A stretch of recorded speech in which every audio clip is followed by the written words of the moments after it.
8 ಎಕರೆ ಭತ್ತ ನೀರಲ್ಲಿ ಹೋಮ, ರಾಸಾಯನಿಕ ಬಳಸಿ ಬೆಳೆ ಹಾನಿ, ಬೆಳೆ ನಷ್ಟ, ರೈತ ರಾಮಕೃಷ್ಣ ಕಂಗಾಲು. ಕಂಪ್ನಿಯ ಕೋದಂಡರಾಮ ಎಂಟರ್ಪ್ರೈಸಸ್ ಅಂಗಡಿ ಮೇಲೆ ಆರೋಪ. ಕಂಪ್ಲಿ ತಾಲೂಕಿನ ಬೆಳಕೂಡು ರೈತ ರಾಮಕೃಷ್ಣ ಎನ್ನುವರು ತಮ್ಮ 8 ಎಕರೆ ಭತ್ತದ ಹೊಲಕ್ಕೆ ಗ್ರೋಮರ್ ಕಂಪನಿಯ ಸಲ್ಫರ್ ಮ್ಯಾಕ್ಸ್ ರಾಸಾಯನಿಕ ಸಿಂಪಡಿಸಿ 8 ಎಕರೆಯ ಭತ್ತ ಸಂಪೂರ್ಣ ನಾಶವಾಗಿದೆ. ಹೌದು ವೀಕ್ಷಕರೇ, ದೇಶದ ಬೆನ್ನೆಲುಬು ಎಂದೇ ಕರೆಸಿಕೊಳ್ಳುವ ರೈತರಿಗೆ ಕಷ್ಟ ತಪ್ಪಿದ್ದಲ್ಲ. ದೇಶಕ್ಕೆ ಅನ್ನ ಹಾಕುವ ರೈತ ಪ್ರತಿ ರಂಗದಲ್ಲೂ ಕೂಡ ಮೋಸಕ್ಕೆ ಒಳಗಾಗುವುದು ವಿಪರ್ಯಾಸ ಎನ್ನುವಂತೆ ರೈತ ರಾಮಕೃಷ್ಣ ಅವರಿಗೆ ಕಂಪ್ನಿಯ ಕೋದಂಡರಾಮ ಎಂಟರ್ಪ್ರೈಸಸ್ನವರು 1 ಎಕರೆಗೆ 10 ಕೆಜಿಯಂತೆ ಸಲ್ಫರ್ ಮ್ಯಾಕ್ಸ್ ಅನ್ನ ನೀಡಿದ್ದಾರೆ. ಅಂಗಡಿಯವರ ಮಾತಿನ ಮೇರೆಗೆ 1 ಎಕರೆ 10 ಕೆಜಿಯಂತೆ ರಾಸಾಯನಿಕ ಸಿಂಪಡಣೆ ಮಾಡಿದ್ದು ಸಂಪೂರ್ಣ 8 ಎಕರೆ ಭತ್ತ ನಾಶವಾಗಿದೆ. ನನಗೆ ಪರಿಹಾರ ನೀಡಿ ಅಂತ ತಮ್ಮ ದುಃಖವನ್ನು ತೋಡಿಕೊಂಡಿದ್ದಾರೆ. ನನ್ನ ಹೆಸರು ಕೆ ರಾಮಕೃಷ್ಣ. ನಾನು ರೈತಾಗಿ ಕೆಲಸ ಮಾಡ್ತಾ ಇದ್ದೇನೆ. 8 ಎಕರೆ ಭತ್ತ ನಾಟಿ ಮಾಡಿದ್ದೇನೆ. 8 ಎಕರೆ ಭತ್ತದಕ್ಕೆ ಔಷಧ ಮತ್ತು ಗೊಬ್ಬರ ಕೊಡಬೇಕಂತೇಳಿ ಕಂಪ್ನಿಯಲ್ಲಿರ್ತಕ್ಕಂಥ ಕೋದಂಡರಾಮ್ ಎಂಟರ್ಪ್ರೈಸಸ್ ಅಂಗಡಿಯಲ್ಲಿ ನಾನು 8 ಎಕರೆಗೆ ಗೊಬ್ಬರ ಖರೀದಿ ಮಾಡಿದ್ದೆ. 8 ಎಕರೆ ಗೊಬ್ಬರ ಖರೀದಿ ಮಾಡಿದರೆ 1 ಎಕರೆಗೆ 1 ಚೀಲ ಯೂರಿಯಾ, 1 ಚೀಲ DAP, ಅದಕ್ಕೆ 10 kg ಸಲ್ಫರ್ ಮ್ಯಾಕ್ಸನ್ನು ಕೊಟ್ಟ. ಆ ಸಲ್ಫರ್ ಮ್ಯಾಕ್ಸ್ನ ಬ್ಯಾಡ ಅಂತಂದು ಹೇಳಿದೆ ನಾನು. ಯಾಕಂದ್ರೆ ಇದು ಈ ಭತ್ತಕ್ಕೆ ಇದನ್ನು ಬಳಸೋದೇ ಇಲ್ಲ, ಇದನ್ನ ಯಾಕೆ ನಮಗೆ ಕೊಡ್ತೀರಿ ಅಂತ ಕೇಳಿದ್ರೆ ಅವರು ಇಲ್ಲ ಭತ್ತಕ್ಕೆ ಬಳಸ್ತಾರೆ, ಎಲ್ಲ ಕ್ರಾಪಿಗೆ ಬಳಸ್ತಾರೆ, ಏನು ತೊಂದರೆ ಆಗೋದಿಲ್ಲ ಅಂತ ಹೇಳಿದರು. ನಾನು ಹೇಳಿದೆ ಬ್ಯಾಡ್ರಿ, ಈ ಸಂದರ್ಭದಲ್ಲಿ ಫಸ್ಟ್ನೇ ಸಂದರ್ಭ ಬೇಡ ಅಂತ ಹೇಳಿದೆ. ಬಲವಂತವಾಗಿ ಅವ್ರು ಏನು ಮಾಡಿದ್ರು, ನೀವು ತಗೊಂಡು ಹೋಗಪ್ಪ, ಅದಕ್ಕೆ ಏನೇನು ಆಗ್ತದೆ ನಾವು ಗ್ಯಾರಂಟಿ ಇಲ್ಲ ಅಂತೇಳಿ ಬಲವಂತವಾಗಿ ಈ ಸಲ್ಫರ್ ಮ್ಯಾಕ್ಸ್ ಎಂಬುದನ್ನು 10 kg ಅಂತ ಫಸ್ಟ್ನೇ ಡೋಸಲ್ಲಿ ಕೊಟ್ಟು ಅವ್ರು ಕೊಟ್ಟ ಮೇಲೆ ಅಲ್ಲಿ ತಂದು ನಾನು ಅದನ್ನು ಸಿಂಪರಣೆ ಮಾಡಿದಾಗ ಅದನ್ನ ಏನು ಸದ್ದಿನಗಾಯಿ ಕೊಡಿದಾಗ ಸಂಪೂರ್ಣ 3-5 ದಿವಸದಾಗ ಗದ್ದೆ ಸುಟ್ಕೊಂತ ಹೋಗಿ ಎಲ್ಲ ಬೇರೆಲ್ಲ ಸುಟ್ಟು 8 ಎಕರೆ ಭತ್ತ ನಾಶ ಆಗಿ ಹೋಗಿತ್ತು. ಇದಕ್ಕೆ ಸಂಬಂಧಪಟ್ಟಂಗೆ ಅವ್ರನ್ನ ಹೋಗಿ ನಾನು ಕೇಳಿದೆ ಅಂಗಡಿಯವ್ರನ್ನ. ಅವ್ರು ಏನು ಹೇಳಿದ್ರು, ಇಲ್ಲ ರೀ ನಾವು ಎಲ್ಲರಿಗೆ ಕೊಡ್ತೀವಿ, ಎಲ್ಲ ರೈತರಿಗೆ ಕೊಡ್ತಾ ಇದ್ದೀವಿ, ನಾವು ಇದು ನಿನ್ನ ಗದ್ದೆಗಂತ ಹಿಂಗೆ ಆಗೈತಂದ್ರೆ ನಾನು ಒಪ್ಪಕ್ಕಾಗಲ್ಲ, ಇದು ನಿನ್ನ ಫಾಲ್ಟ್ ಅಂತಂದೇಳಿ ನನಗೆ ಹೇಳಿದ್ರು. ಆಮೇಲೆ ನಾನೇನು ಮಾಡಿದೆ, ಇಲ್ಲ ಸರ್ ನೀವು ಕೊಟ್ಟಿದ್ದು ಪ್ರಾಬ್ಲಮ್ ಇದೆ, ನನ್ನ ಗದ್ದೆ ಸುಟ್ಟಾಗಿದೆ ಅಂತ ಹೇಳಿದ್ರೆ ಹಂಗಂದ್ರೆ ಕಂಪ್ನಿಯಲ್ಲಿ ಕಟ್ತಾನೆ, ಏನು ನಿನಗೆ ಲಾಸ್ ಆಗೈತೆ ಅನ್ನೋದನ್ನ ಕಂಪ್ನಿಯಲ್ಲಿ ಕಟ್ತಾನೆ, ಸಲ್ಫರ್ ಮ್ಯಾಕ್ಸ್ ಕಂಪ್ನಿನ ಫೋನ್ ಮಾಡ್ತಾನೆ, ಅವ್ರದ್ದು ಕೇಳಿ ನನ್ನೇನು ಕೇಳ್ತೀನಿ ಅಂತಂದೇಳಿ ಬಲವಂತವಾಗಿ ಅವ್ರು ನನ್ನ ಎದುರಿಸಿ ಕಳಿಸಿದ್ರು. ಅಲ್ಲಿಂದ ಬಂದು ನಾನು ರೈತಾಕಿ ಯಾರು ಕೃಷಿ ಅಧಿಕಾರಿನ ಕಾಂಟ್ಯಾಕ್ಟ್ ಮಾಡಿ ನಮ್ಮ ಗದ್ದೆಗೆ ಆಗಿರ್ತಕ್ಕಂಥ ನಷ್ಟನ ಎಲ್ಲ ತೋರಿಸಿದೆ ಅವರಿಗೆ.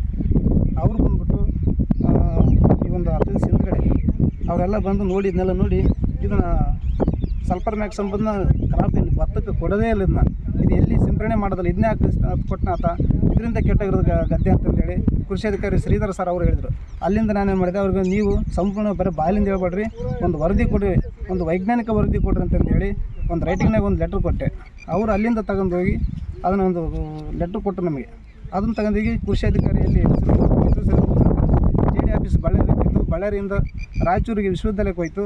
ಅಲ್ಲಿಂದ ಇಂದು 20ನೇ ತಾರೀಕು ಕೃಷಿ ಅಧಿಕಾರಿಗಳು ಸೈಂಟಿಸ್ಟ್ಗಳು ಅವರೆಲ್ಲ ಬಂದುಬಿಟ್ಟು ಇದನ್ನೆಲ್ಲ ನೋಡಿ, ಇದೆಲ್ಲ ಯಾಕಪ್ಪ ಅದನ್ನು ಬಳಸೋಕೆ ಹೋಗಿದ್ದು ನೀನು, ಇದನ್ನು ಆ್ಯಕ್ಚುಲಿ ಹೇಳ್ಬೇಕಂದ್ರೆ ಆಯಿಲ್ ಕಂಟೆಂಟ್ ಕರೆಕ್ಟ್ ಬಳಸ್ತಾರೆ, ಇದು ಭತ್ತಕ್ಕೆ ಬಳಸಲೇಬಾರ್ದು ಅಂತೇಳಿ ಇವತ್ತು ವೈಜ್ಞಾನಿಕ ವರದಿ ಕೊಡೋದಕ್ಕೆ ಮುಂದಾಗಿದ್ದಾರೆ.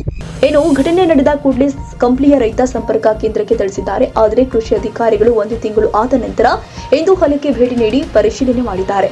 ಇನ್ನು ಕೃಷಿ ಅಧಿಕಾರಿಗಳ ಜೊತೆ ಸ್ಥಳೀಯ ಕೃಷಿ ಭೂ ವಿಜ್ಞಾನಿಗಳು ಕೂಡ ಭೇಟಿ ನೀಡಿ ಪರಿಶೀಲನೆ ಮಾಡಿದ್ದಾರೆ. ರೈತರ ಒಂದು ದೂರಿನ ಮೇರೆಗೆ ನಾವು ಕೃಷಿ ಸಂಶೋಧನಾ ಕೇಂದ್ರ ಗಂಗಾವತಿಯಿಂದ ಭತ್ತದ ವಿಜ್ಞಾನಿಗಳು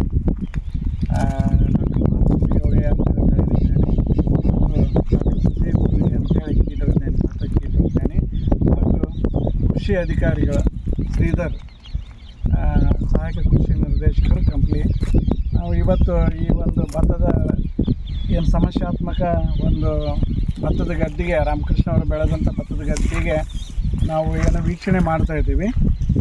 ಇಲ್ಲಿ ಏನಾಗಿದೆ ಅಂತಂದ್ರೆ, ಈ ರೈತರು ಬೆಳೆದ ಒಂದು ಭತ್ತ ಈಗ ನಾವು ನೋಡಿದ ಹಾಗೆ ಅಲ್ಲೆಲ್ಲೆಲ್ಲೆಲ್ಲ ಕರಗಿದವೆ, ಸಸಿ ಕರಗಿದಾವೆ, ಅಲ್ಲೆಲ್ಲ ಕರಗಿದಾವೆ. ಅದಕ್ಕೆ ನಾವು ಇದನ್ನು ಈ ಸಸಿಗಳನ್ನು ಮತ್ತು ಇಲ್ಲಿ ಒಂದು ಮಣ್ಣು ಕಲೆಕ್ಟ್ ಮಾಡ್ಕೊಂಡು ಹೋಗಿ ನಮ್ಮ ಒಂದು ಪ್ರಯೋಗಾಲಯಕ್ಕೆ ಕೊಟ್ಟು ನಾವು ಇವ್ರಿಗೆ ಏನಂತಂದ್ರೆ ವರದಿಯನ್ನು ನಾವು ಮುಂದಿನ ದಿನಗಳಲ್ಲಿ ಕೊಡ್ತಾ ಇರ್ತೀವಿ. ಪೋಷಕಾಂಶಗಳು ಎಲ್ಲದಕ್ಕೂ ಬೇಕು, ಎಲ್ಲ ಪೋಷಕಾಂಶಗಳು ಬೇಕು, ಹಂಗಾಗಿ ಸಲ್ಫರ್ ಹಾಕ್ತೀವಿ. ಬಟ್ ಅದು ಇಷ್ಟು kg ಹಾಕ್ಬೇಕಂತ ಇಲ್ಲಿ ನಮ್ಮಲ್ಲಿ ಜಾಸ್ತಿ ಹಾಕ್ಬೇಕಂತಾನೆ ಇಲ್ಲಿ ಇಲ್ಲ. ನಮ್ಮಲ್ಲ ಭತ್ತದಲ್ಲಿ ರೈತ ಬಂದು ನಮ್ಮ ಇದರಲ್ಲಿ ರೆಕಮೆಂಡೇಶನ್ ಅಲ್ಲಿ ಶಿಫಾರಸು ಇಲ್ಲ ಈಗ ಭತ್ತದಲ್ಲಿ. ಸರ್ ರೈತ ಬಂದು ನಿಮಗೆ ಏನಂತ ದೂರ ಸಲ್ಲಿಸಿದ್ರು? ಅದೇ ಸಲ್ಫರ್ ಮ್ಯಾಕ್ಸ್ ಹಾಕಿದ್ವಿ, ಒತ್ತಾಯಪೂರ್ವಕವಾಗಿ ಕೊಟ್ಟಿದ್ದಾರೆ ಕಂಪನಿ. ಎಷ್ಟು ಎಕರೆಗೆ? 8 ಎಕರೆ. 8 ಎಕರೆ ಯಾವ ಅಂಗಡಿಲಿಂದ ತಂದು ಕೊಟ್ಟರಂತ ದೂರು ಕೊಟ್ಟಿದ್ದ? ಕೋದಂಡರಾಮ್ ಎಂಟರ್ಪ್ರೈಸಸ್. ಯಾವುದು ಕಂಪ್ನಿ? ಕಂಪ್ನಿ ಆತ ಟೆಕ್ನಿಕಲ್ ಆಫೀಸರ್ ಅಂಗಡಿ ಯಾರು? ಟೆಕ್ನಿಕಲ್ ಆಫೀಸರು ಈಗ ಅವರೇ ಆಕ್ಚುಲಿ, ಯಾಕಂದ್ರೆ ಈಗ ಅವರು ನಮ್ಮಲ್ಲಿ ಏನಾಗಿದೆ ಒಂದು ತರಬೇತಿ ತಗೊಂಡಿದ್ದಾರೆ ಒಂದು ವರ್ಷದ್ದು. ಅದೇ ಕ್ರಮ ಕೈಗೊಳ್ಳಕ್ಕೆ ಅವ್ರು ಏನು ಕೊಟ್ಟಿದ್ದಾರೆ, ಸಲ್ಫರ್ ಮ್ಯಾಕ್ಸ್ ಅಂತ ಕೊಟ್ಟಿದ್ದಾರೆ. ಈಗ ಅದು ನಮಗೆ ಗೊತ್ತಾಗೋದಲ್ಲ ಸರ್, ಯಾವ್ದರಿಂದ ಇಂಜರಿ ಆಗಿದೆ ಅಂತ ಗೊತ್ತಾಗಿಲ್ಲ ನಮಗೆ. ಈಗ ಅದಕ್ಕೋಸ್ಕರ ನಾವು ವಿಜ್ಞಾನಿಗಳು ಕರೆಸಿ ಅದನ್ನ ಅವ್ರು ಏನು ವರದಿ ಕೊಡ್ತಾರೆ ಆ ವರದಿ ಮೇಲೆ ನಾವು ಮುಂಜಾನೆ ಆಕ್ಷನ್ ತಗೊಳಕ್ ಬರ್ತದೆ. ಇದರ ರೈತರು ಅಂತ ಹೇಳಿದೀವಿ, ಬಟ್ ಅವ್ರು ಏನು ಹೇಳಿದ್ರು, ಇಲ್ಲ ಇದು ಕಂಪನಿಯವರು ಕೊಟ್ಟಿದ್ದಾರೆ, ಅವ್ರ ರೆಕಮೆಂಡೇಶನ್ ಇದೆ ಅಂತಿದ್ದಾರೆ. ಎಲ್ಲ ಭತ್ತಕ್ಕೆ ನಾವು ಕೊಟ್ಟಿದ್ದೀವಿ, ಎಲ್ಲ ರೈತರು ಕೊಟ್ಟಿದ್ದೀವಿ. ಮತ್ತೆ ಆಮೇಲೆ ನಾವು ಎಲ್ಲ ರೈತರು ಕೊಟ್ಟಿದ್ದೀವಿ, ಏನೂ ಆಗಿಲ್ಲ, ಎಲ್ಲೂ ಏನೋ ಸಮಸ್ಯೆ ಆಗಿಲ್ಲ. ನಮ್ದು ಅಂದು ಹೆಂಗಾಗುತ್ತೆ, ಮತ್ತು ಕಂಪ್ನಿಯವ್ರು ಕೂಡ ಶಿಫಾರಸ್ ಇದೆ ಅಂತೇಳಿ ಕಂಪ್ನಿಯವ್ರಿಗೆ ಒಂದು ನಂಬರ್ ಕೊಟ್ಟು ಅವ್ರೂ ಸಿಬ್ಬಂದಿ ನಮ್ಮ ಹತ್ರ ಬಂದಿದ್ರು. ಅವರು ಆ ಸಿಬ್ಬಂದಿ ಜೊತೆಗೂ ಮಾತಾಡಿದ್ದೀವಿ, ಇದಕ್ಕೆ ಶಿಫಾರಸ್ ಇಲ್ಲ, ಇದಕ್ಕೆ ಹೆಂಗೆ ಕೊಟ್ರಿ ಅಂತ ನಾನು ಕೇಳಿದ್ರೆ, ಇಲ್ಲ ನಮ್ಮ ಕಂಪ್ನಿಯಿಂದ ಶಿಫಾರಸ್ ಇದೆ, 8 ರಿಂದ 10 kg ಭತ್ತಕ್ಕೆ ಇದೆ ಅಂತೇಳಿ ಅವರು ಹೇಳ್ತಿದ್ದಾರೆ. ಬಟ್ ಆದರೆ ನಮ್ಮ ಕಡೆ ನಾವು ಪ್ರೈವೇಟ್ ಕಂಪ್ನಿಯಿಂದ ನಾವು ಯಾವುದೇ ಥರದ ನಾವು ಕನ್ಸಿಡರ್ ಮಾಡೋಕ್ಕಾಗೋದಿಲ್ಲ. ಆ ಉದ್ದೇಶದಿಂದ ನಮ್ಮ ಯೂನಿವರ್ಸಿಟಿಯಿಂದ ನಮ್ಮ ವಿಜ್ಞಾನಿಗಳನ್ನೇ ಕರೆಸಬೇಕು. ಅವರು ಹೇಳಿದ ಪ್ರಕಾರ ಅವ್ರು ವರದಿ ಕೊಟ್ಟ ಮೇಲೆ ನಾವು ಫೈನಲ್ ಆಗುತ್ತೆ. ಅಧಿಕಾರಿಗಳು ಬರಗಾಲದಲ್ಲಿ ರೈತರಿಗೆ ಆಗ್ತಾ ಇರುವ ಮೋಸ ವಂಚನೆಯನ್ನ ಯಾವ ರೀತಿ ಭೇದಿಸ್ತಾರೆ ಹಾಗೂ ಬೆಳೆ ನಷ್ಟಕ್ಕೆ ಪರಿಹಾರ ಯಾವಾಗ ಆರೋಪ ಮಾಡ್ತಾ ಇರುವ ಅಂಗಡಿಯವರ ಮೇಲೆ ಯಾವ ಕ್ರಮ ಕೈಗೊಳ್ತಾರೆ ಕಾದು ನೋಡಬೇಕಾಗಿದೆ. ರಘುವೀರ್ ಸಿದ್ದಿ, ಟಿವಿ ಕಂಪ್ಲೀಟ್.